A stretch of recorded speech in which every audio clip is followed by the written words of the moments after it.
Nowhere in the Southwest contains more spectacular examples of pre-Columbian ruins than Mesa Verde National Park in Colorado. At 50,000 acres, it contains the remains of more than 600 cliff dwellings, making it the largest archaeological park in the United States. Built primarily out of sandstone, mortar, and wooden beams over 1,000 years ago, their construction is credited to a group known as the ancestral Puebloans. This is Cliff Palace.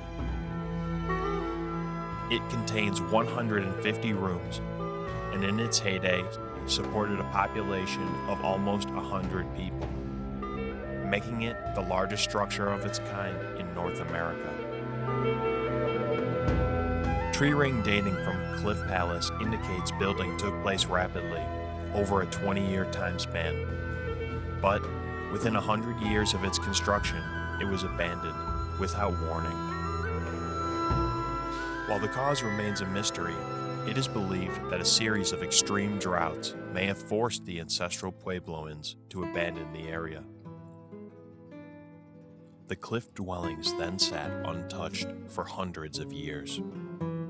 They were only rediscovered in the late 1800s by two ranchers combing the area for their stray cattle. Though inhabited continuously for almost 10,000 years, some of the most dramatic changes to the region's cultural landscape came during the Spanish colonial expansion and with the introduction of Christianity.